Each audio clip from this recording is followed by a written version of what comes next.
보물을 찾기 위해 달려온 곳 경상북도 안동입니다. 와, 둘러보는 곳마다 절로 감탄이 나오는 이곳. 제일 먼저요, 여러분들께 이 맑은 공기를 선물해드리고 싶은데요. 저 김보라 멀리 열심히 달려왔습니다. 경상북도 안동, 이곳에서는 아주 인기가 많은 곳이라고 하는데요. 세계는 넓고 박물관은 많다. 하지만 이렇게 특별하고 고결한 박물관은 흔치 않다. 자, 여러분, 오늘의 힌트는 여기까지. 일단 첫걸음 떼볼게요. 저와 함께 오고 계신 거죠? 네, 여기는 우리나라 유교문화유산의 보고 한국국가진흥원 유교문화박물관입니다. 한눈에 봐도 그 규모가 상당한데요. 다리품을 파는 만큼 귀한 보물을 많이 만날 수 있는 거겠죠? 이곳 유교문화박물관을 소개해 주실 분.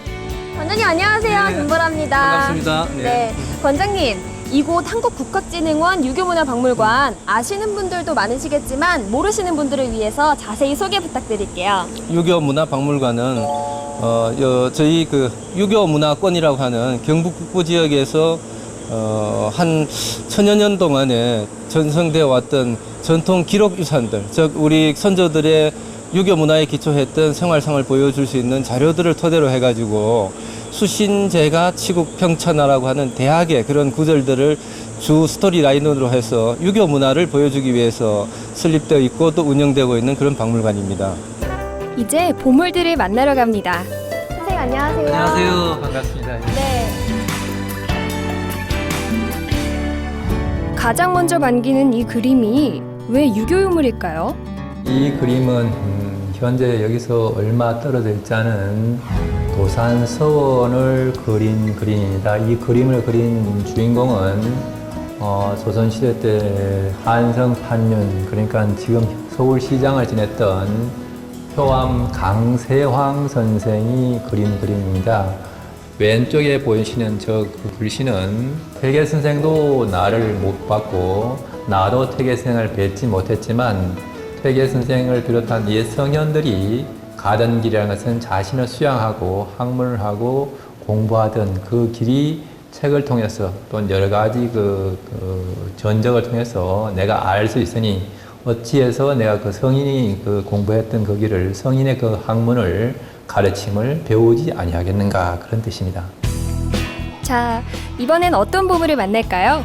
선생님, 여기 유교와의 만남실은 어떤 공간인가요? 이 유교와의 만남 코너는 동아시아 유교의 가운데서 우리 한국의 유교가 어떻게 도입되어서 성장 발전해 왔는가를 볼 수 있는 그런 공간입니다.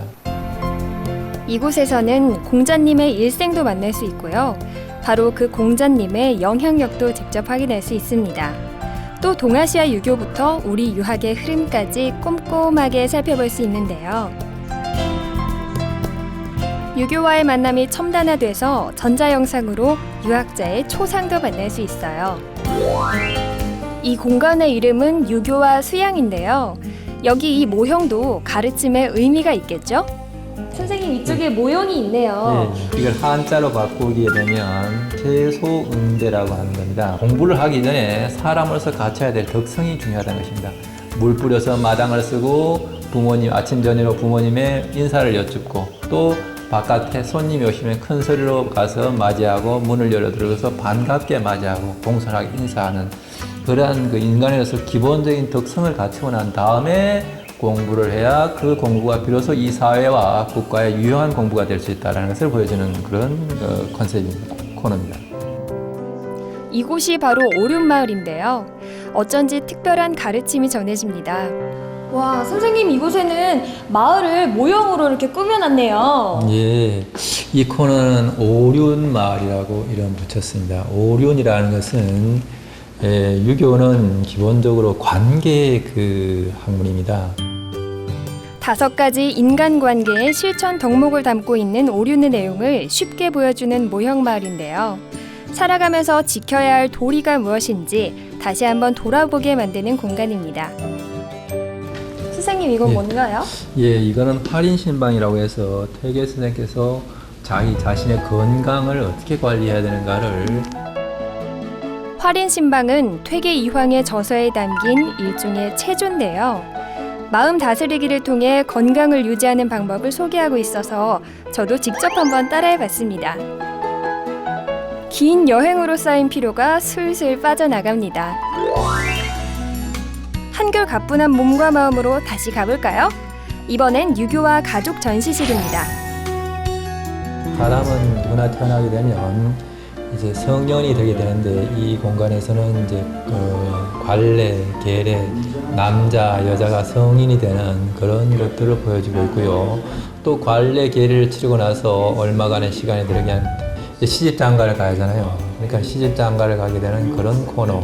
또 저쪽에는 벼슬을 하게 되는데 과거 시험을 보고 벼슬을 하게 되면 얼마만큼의 녹봉을 받았고 또 과거 시험에 합격하게 되면 어떤 절차를 거쳐서 누구를 찾아가서 어떻게 인사하고 어떻게 지냈는가. 거기 조금 더 가게 되면 이제 그 여러 가지 사회와 어떤 관계를 맺게 되는가를 이어지는 그런 것입니다. 이곳에서는 조선시대 전통 가족 문화의 다양한 모습을 직접 만날 수 있는데요. 내당이라고 불렸던 안방과 선비 문화의 산실이었던 사랑방 문화를 통해서 가족의 생활상도 짐작해 볼 수 있습니다. 경주 양동마을 사대부 집안의 축소 모형. 작지만 전체 규모는 대단합니다. 선생님, 전통 가족 문화의 특징은 무엇인가요? 예. 조선시대 때는 그 남성의 공간과 여성의 공간이 분리가 되어 있었습니다. 그리고 또 한 가지 특징이라고 하면 저기 보이는 사당에 돌아가신 조상들을 모신 공간이 한 집안 속에 같이 공존했다는 겁니다. 집안에 큰일 있으면 그 늘 사당에 가서 그걸 고하게 됩니다. 만약에 집안에 아들, 딸이 시집장가를 가게 되면 저 사당에 가서 몇 월 며칠 날 누가 어느 집안에 누구와 결혼을 하게 되었습니다. 새로 집안에 며느리가 들어오게 되었습니다.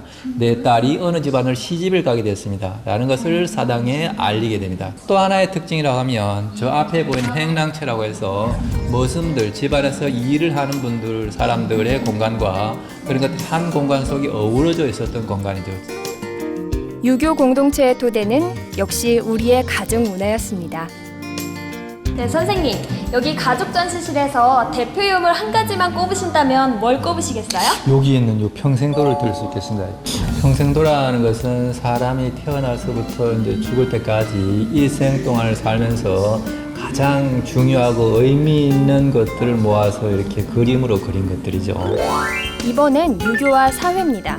유교와 사회에는 그 중요한 것이 어떻게 조선시대 때 유교가 지향하는 교육적인 이념을 어떻게 구현했는가, 서당에서 교육이 어떻게 진행되는가, 서원에서 교육은 어떻게 진행되는가, 또 과거 시험은 어떻게 치루어졌고 합격자를 고르는 답안지 채점은 어떻게 이루어졌는가, 또 그리고 조선시대 때 그 사림들이 살았던 그 제지 사림의 공간은 어떻게 구성되어 있는가 하는 것들을 살펴볼 수 있겠습니다. 유교 사회에서 절대 빠질 수 없는 곳. 이곳은 서당인데요, 그쵸 선생님? 네, 지금 서당은 오늘날 초등학교와 같은 개념입니다. 중고등학교는 향교라고 하고요. 대학은 서원이라고, 그리고 국립대학은 성균관이 있죠. 지금 이 서당의 풍경을 보게 될 것 같으면 앞에 훈장 선생님이 계시고 앞에 평민들에서부터 양반가의 자제들이 함께 모여서 공부한다는 걸 알 수 있고요. 맨 앞에 보이는 저 모래판을 막대기를 가지고 있는 저 어린아이가 보이죠? 저거는 사판이라고 해서 조선시대 때 종이가 굉장히 귀했어요. 값도 비쌌고. 그래서 바로 이제 글씨를 너무 서툴게 쓰는 글씨가 읽지 않은 어린아이에게는 사판에, 모래판에 글씨를 써서 지우고 또 써서 지우고 해서 글씨가 어느 정도 이제 그 틀이 잡힐 때까지는 그런 그 연습을 했었고요. 앞에 보이는 요 까만 거 보이시죠? 요게는 서산이라고 해서 조선시대 때 그 공부는 전부 이렇게 사서삼경을 다 암송하는 것이 기본이었습니다. 그래서 또 큰 거를 한 번 읽으면 한 번 적히고 또 한 번 읽으면 또 한 번 적히고 10번 읽게 되면 또 작은 걸 또 한 번 적히게 됩니다. 그래서 100번을 읽는 것을 기본으로 했습니다. 독서 100편 의자해라는 것이 여기서 나오게 되는 거죠. 이곳에서는 조선시대 교육제도의 근간을 이루던 서원의 모습과 유물도 살펴볼 수 있었고요. 제지사림의 생활공간 모형도 눈길을 끌었는데요. 우리 생활 속에 녹아있는 유교 문화를 통해 유교와 한결 가까워질 수 있었습니다. 유교가 지향하는 그런 삶이란 것이 어렵고 딱딱한 것이 아니고 우리 일상 속에 녹아 있는 것이며 우리가 여태까지 살아왔던 그 생활 습관 속에 우리가 친숙하게 지내왔던 그런 그 가치관이라는 것을 좀 알아줬으면 하겠습니다. 좋겠습니다. 네, 근데 아직 저희가 볼 보물들이 많이 남아 있어요. 다음 주에도 제 곁을 지켜주실 거죠? 예, 고맙습니다. 그렇게 네, 하시면. 선생님 감사합니다. 예, 고맙습니다. 경상북도 안동에 자리한 유교박물관에서 함께한 보라의 보물찾기. 다음 주에도 이곳에서 특별한 체험을 이어갑니다.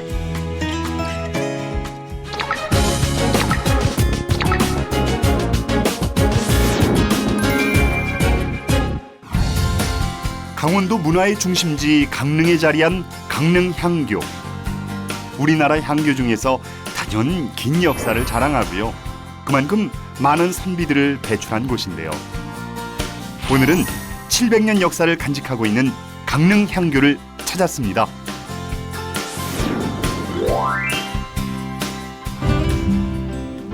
전교님을 뵙기 위해 우리 강 PD 부지런히 발걸음을 옮깁니다.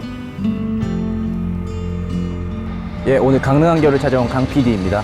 저는 강릉향교 정교 권오윤입니다. 강릉한교 초입에 들어서니까 이 어마어마한 크기의 바위가 딱 지금 눈에 띄는데 이 바위는 어떤 바위인가요? 이 바위는 강릉향교의 상징을 하는 큰 바위인데 이 바위의 모양이 선비들이 먹을 갈아 쓰는 먹물 바울과 비슷해져서 연장함이나 붙여졌다고 하는데요.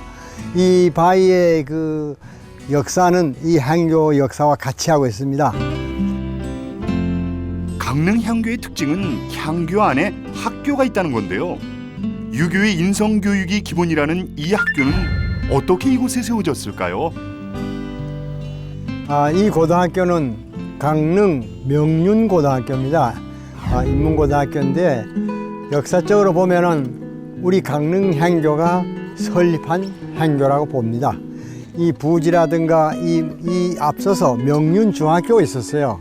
명륜중학교가 국가시책에서 공립으로 전환되고 다시 여기에는 명륜고등학교를 세워서 이 명륜고등학교는 지금 한국의 명문고등학교가 이렇게 발전해 왔는데 이거 참 입구에서 떡하니 고등학교를 보고 나니 여기가 진짜 향교인가 싶은데요. 네, 종교님, 그냥 커다란 문만 있고 다른 향교처럼 외산문이 있지가 않은데 외산문은 어디 있나요? 바로 이것이 우리 예산문의 중심에 서 있는 신도문이고요. 이게 저쪽에 외산문이라고? 예산문, 또 동쪽에 문이 하나 있잖아요. 또 서쪽에 문이 있습니다. 그 바깥에도 문이 3개에서 예산문이 되는 거지요. 강릉향교는 2개의 단을 조성해서 제향 공간과 강학 공간을 두었는데요. 명륜당의 구조 아주 독특합니다. 보통 명륜당은 한 텐마루가 있고 1층으로 돼 있는데 여긴 지금 2층의 구조고 정면에 문도 없는데 이게 어떻게 된 건가요? 우리 향교의 명륜당의 건축이 특징입니다. 밑에는 2층식으로 이렇게 공간이 되어 있어가지고 위에 그 명륜당의 마루를 건조하고 습기가 차지 않도록 된 설계를 됐어요. 이런 약 2m 가까이 위에 마루가 있는 것이 특징입니다. 그럼 들어가는 문은 어디 있나요? 2층으로 돼 있으면 정면에서 들어갈 수 없어요. 보통 정 앞에 들어가는데 우리 향교 명륜당은 이쪽 가시죠. 강릉향교 명륜당 들어가기도 쉽지 않은데요. 뒷뜰로 나서자마자 잘 가꿔진 정원이 먼저 반깁니다. 공부하다 머리 식히기 딱 좋겠는데요. 명륜당 뒤쪽에 이렇게 넓은 공간이 있었군요.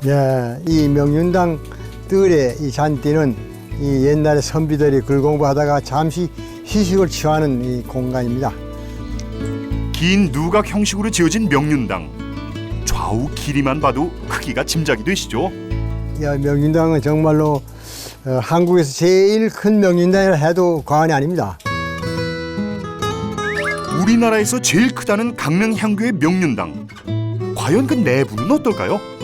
우와, 정말 상당히 넓군요. 이 명륜당은 60평, 건평 60평의 참 큰 명륜당입니다. 처음에는 학동들이 다시 말해 유생들이 많지 않지만 점점 공부에 열이 붙고 또 선비 자녀든 일반 서민 자녀들이 모두 공부하기를 원하는 바람에 이 명당이 점점 넓어져 60평이 됐습니다. 여기에 글 읽는 소리가 여기서만 끝이지 않고 모든 가정에서 전부가 글을 읽기 때문에 강릉은 정말로 문향이다 했다고 합니다. 현재 강릉향교에서는 그럼 어떤 교육 프로그램을 유지해서 하고 있나요? 네, 이 명륜당에서는 인성교육을 위해서 하계절 인성교육 교실을 운영합니다만은 그의 그 유학문을 중심으로 한 서민들의 평상교육을 위해서는 충효교육원을 개설했어요. 충효교육원을 개설해서 그건 사서, 오경, 그 다음에 전통, 예절, 대학, 소학, 중용 모든 과정을 거기에서 5년 과정으로 운영을 하고 있어요. 네, 아까 앞에서 외산문을 봤을 때도 굉장히 규모도 크고 특이한 형식이었는데 여기 내산문도 다른 향교의 내산문과는 약간 그 규모나 양식 같은 게 좀 다른 것 같아요. 예. 네, 우리 향교의 이 전랑 또는 요 내산문이 3개 있는데 대개적으로 다른 향교는 내산문이 다 붙어 있는데 우리는 이렇게 떨어져 있어요. 그래서 아주 특이한데 이 전랑이라 하고 하는 이 내산문에 있는 이 건물이 상당히 커요. 그리고 또 이 건물이 저 대성전을 아주 이렇게 감싸고 안득하게 보호하는 그런 역할도 하고 있습니다. 전랑이 감싸고 있는 대성전은 어떤 모습일까요? 강릉향교 대성전은 보물 214호로 지정될 만큼 건축물 자체의 가치도 높은데요.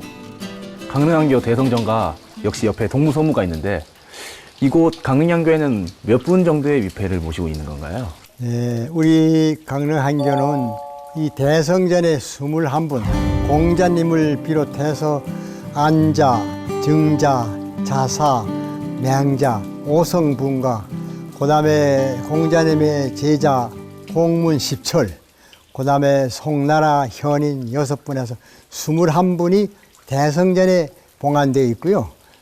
동무에는 신라시대 설총 선생님을 비롯한 우리나라 현인 9분과 그의 중국 현인들 해서 58분이 봉안되어 있고 서부에는 최치원 선생님을 비롯해서 57분.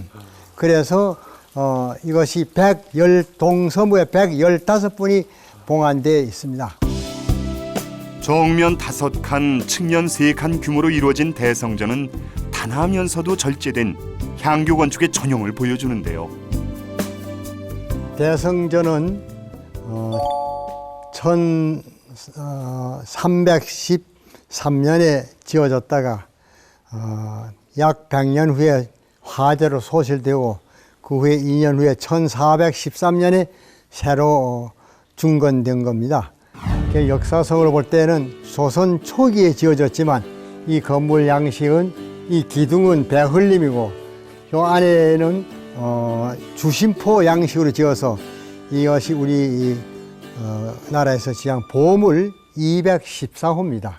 이 건물은 조선 초기에 지었지만 고려시대 양식을 띄었기 때문에 상당히 그 건축의 가치가 있다고 판단되고 물론 건축물의 가치보다 귀한 것은 당연히 공자님입니다.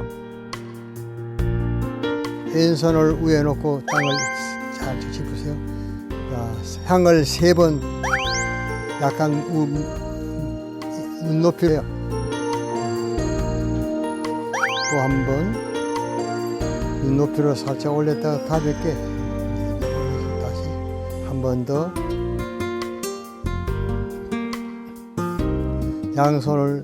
양손을 딛고 허리를 굽히고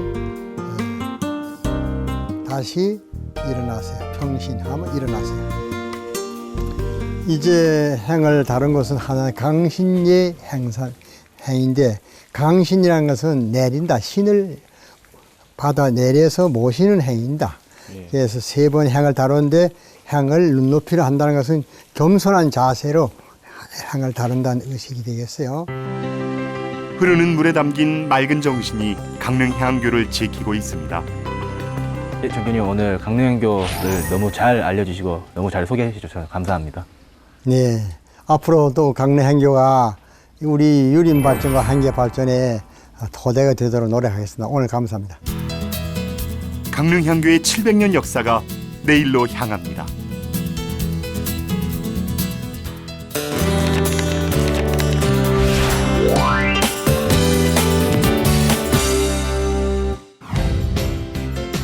서울 종로구 명륜동에 위치한 성균관. 지난 9월 28일 아침부터 손님 맞으러 바쁩니다. 바로 추기 석전 대제 때문인데요. 전국의 유림들과 많은 시민들이 참석한 석전 대제. 성균관의 대성전에서 공자를 비롯한 선성과 선현들에게 제사 지내는 의식이죠.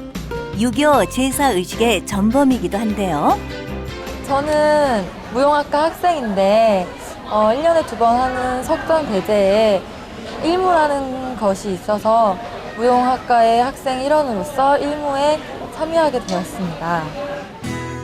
성리학이 정착된 조선조에는 국가에서 주관하는 올해 중 길내에 속하는 국가적 대사로 봉행되어 왔는데요. 이런 진짜 의미 있는 공연, 우리 공자님을 이렇게 모시는 그런 이런 제사를 지낼 때 쓰는 음악을 이렇게 연주하게 되면서 그런 참으로 영광스러운 일인 것 같습니다. 석전 대제 봉행은 5명의 헌관과 집내, 대축을 포함한 27의 집사가 참여하는데요. 먼저 관세 위에서 손을 씻는 의식을 거행하고요. 이때 39분의 신주가 모셔져 있는 대성전에서 의식 봉행 준비가 시작됩니다. 오작 고해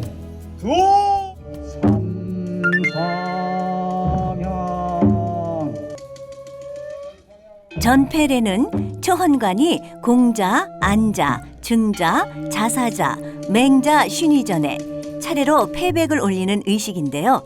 이때 선물로는 흰모시를 사용합니다.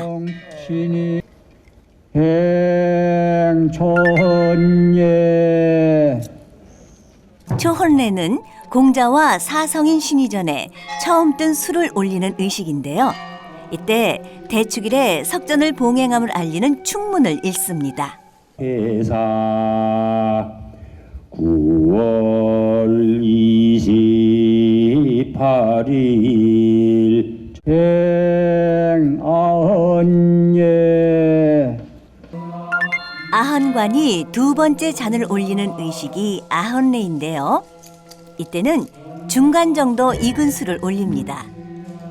아헌은 아헌관이 예를 올릴 때 부르는 악장을 의미합니다.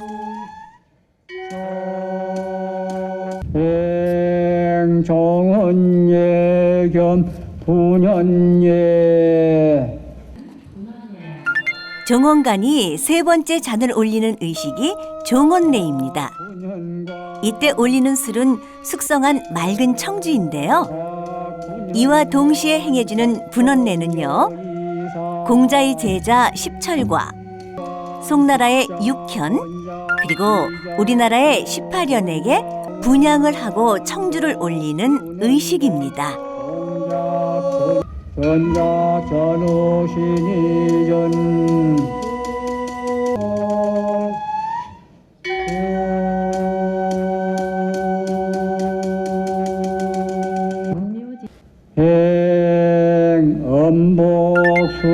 음복수조례.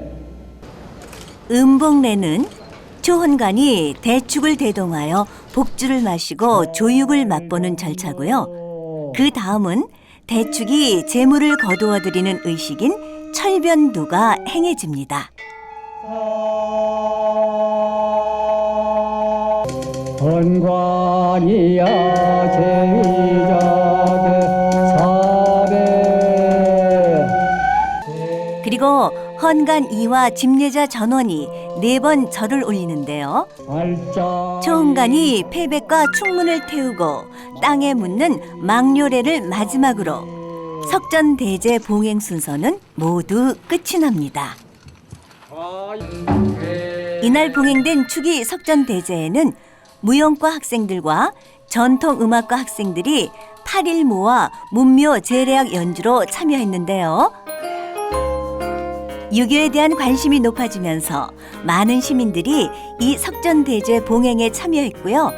의식이 모두 끝난 후 경건한 마음으로 예를 갖춰 분향에도 참가했습니다.